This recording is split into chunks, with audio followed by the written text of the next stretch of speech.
तो आज के टाइम पे अगर आप स्मार्टफोन बाय करते हो तो आप किसी से पूछोगे तो वो आपसे तो पहले यही पूछेगा उसमें रैम कितनी है, रोम कितनी है, या लेमन या लासुन, ऐसे सब सवाल पूछेगा। बट आपको चिंता करने की बिल्कुल भी जरूरत नहीं है, क्योंकि हम आपको आज ऐसी चीज बताएंगे जिसके बाद आपको कोई भी टेंशन लेने की जरूरत ही नहीं है, ना किसी से पूछने की जरूरत है। बट इससे हमारा धंधा चौपट हो जाएगा। बट कोई बात नहीं, आपको समझ आ जाएगी। तो वो क्या चीज है? तो वो जो चीज है वो है परफॉर्मेंस। जी हाँ, वो परफॉर्मेंस पे डिपेंड करता है। जी हाँ, वो प्रोसेसर पे डिपेंड करता है। तो वो क्या चीज है, हमको कौन सा स्मार्टफोन यानी बाय करना चाहिए, किसका प्रोसेसर जो है वो अच्छा होगा, तो वही सब चीजें आज हम आपको बताने वाले हैं। तो उससे पहले चैनल को सब्सक्राइब जरूर कर लेना। ये सब चीजें कोई नहीं बताएगा, हम बताएंगे, तो सब्सक्राइब कर लेना। हमारे सब्सक्राइबर थोड़ा कम है। तो 10,000 के बजट में दो प्रोसेसर आते हैं। 10,000 के बजट के फोनों में दो प्रोसेसर एकदम बेस्ट होते हैं। तो पहला है डायमेंसिटी 6100। जी हाँ, डायमेंसिटी 6100। ये भी छोटा पैक बड़ा धमाका है। और दूसरा है स्नैपड्रैगन 4 Gen 2। तो ये स्नैपड्रैगन 4 जनरेशन 2 प्रोसेसर जो है, Gen 2 प्रोसेसर, ये हमको देखने को मिल जाएगा पोको M6 में। और वही बात करें मीडियाटेक डायमेंसिटी 6100 प्रोसेसर जो बताया, वो आपको हाल ही में लॉन्च हुआ नार्डो 70X में देखने को मिल जाएगा। ये रेंज के प्रोसेसर जो है वो यानी इनका Antutu स्कोर जो होता है वो 4 लाख से 5 लाख के बीच होता है। ये आपके मोम डैड या आप अगर फोन कम यूज करते हो तो आपके लिए बेहतर होगा। यानी आप घर के यूज के लिए या अपने कम यूज करते हो, गेमिंग वगैरह जो भी करते हो, कम यूज करते हो, तो आपके लिए बेस्ट रहेगा 10,000 के बजट में। और ये आपको 5G भी देखने को मिलेंगे प्रोसेसर। 15,000 के बजट में कौन सा प्रोसेसर बेस्ट होता है, तो उसमें भी आपको दो प्रोसेसर सजेस्ट करने वाला हूँ, जिसमें से पहला है मीडियाटेक डायमेंसिटी 7050। जी हाँ, 7050। ये आपको 15,000 के बजट में प्रोसेसर देखने को मिलेंगे। इनका जो Antutu स्कोर होता है वो 5 लाख से 6 लाख के बीच में होता है। और दूसरा प्रोसेसर जो है वो है स्नैपड्रैगन 6 Gen 1 प्रोसेसर।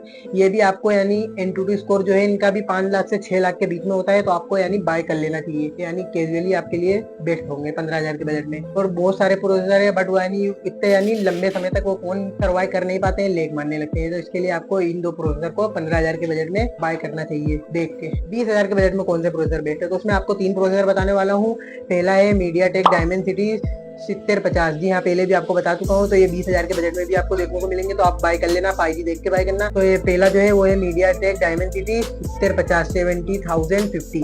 दूसरा है मीडियाटेक डायमेंसिटी 7200। जी हाँ, बहुत तेज हो। और तीसरा है स्नैपड्रैगन 7S Gen 2 प्रोसेसर। ये भी बेस्ट प्रोसेसर है। आपको 20,000 के बजट में ये तीन प्रोसेसर वाले ही मोबाइल ही बाय करने हैं। एक टाइम था यानी 20,000 के बजट में एक से एक फोन लॉन्च होते थे, एक से एक स्मार्टफोन। बट यानी अभी भी ठीक ठाक बजट में 20,000 के बजट में ठीक ठाक मोबाइल फोन मिल जाते हैं। बट ये तीन जो प्रोसेसर जिसमें दिखेंगे वो यानी थोड़ा ज्यादा अच्छे होते हैं। तो आपको देख के बाय करना है, इन्हीं तीन प्रोसेसर वाले फोन बाय करने हैं। तो वीडियो अगर आपको अच्छी लग रही हो तो लाइक जरूर करना, बहुत नॉलेज वाली वीडियो। और चैनल को सब्सक्राइब जरूर कर लेना, ये सब चीजों कोई नहीं बताता है। तो इनका जो Antutu स्कोर है वो 6 लाख से 7 लाख से बीच में देखने को मिलेगा। तो आपको यानी ज्यादा से ज्यादा कोशिश करनी है कि 20,000 के बजट में यानी जो मोबाइल ले उनमें यही तीन प्रोसेसर देखने को मिले तो ही बाय करें। इससे फायदा क्या होगा, आपका जो एप्लीकेशन है वो जल्दी जल्दी ओपन होंगे। उसके अलावा यानी बहुत सी चीजें हैं जो यानी एप्लीकेशन आप ओपन करोगे जल्दी जल्दी होगा, यानी बहुत सारी चीजें हैं जो फास्ट फास्ट होगी। और सबसे बड़ी बात, क्रोम जो है वो जल्दी जल्दी लॉगिन होगा, जल्दी जल्दी लोड होगा। 25,000 के बजट में कोई मोबाइल बाय करते हो तो उनका जो Antutu स्कोर है वो 8 लाख, एटलीस्ट 8 लाख तो क्रॉस करना ही चाहिए उनका Antutu स्कोर जो है।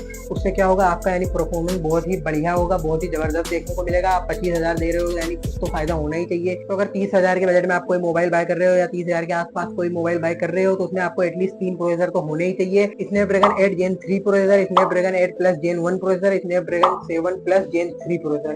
एटलीस्ट ये प्रोसेसर तो होने ही चाहिए। जैसे कि iQOO Neo 7 में ये प्रोसेसर देखने को मिलेंगे, और Realme GT 60 में देखने को मिल जाएंगे, और पोको X6 जो है लेटेस्ट मोबाइल, इन सब मोबाइल फोन में देखने को मिलेंगे। तो अगर आपको इन्फॉर्मेशन जरी भी अच्छी लगी हो तो वीडियो को लाइक जरूर करना और सब्सक्राइब जरूर कर लेना चैनल। तो आपको ऐसी इन्फॉर्मेशन कोई नहीं बताएगा, हम बता रहे हैं। तो मिलते हैं नेक्स्ट वीडियो में, तब तक के लिए गुड बाय।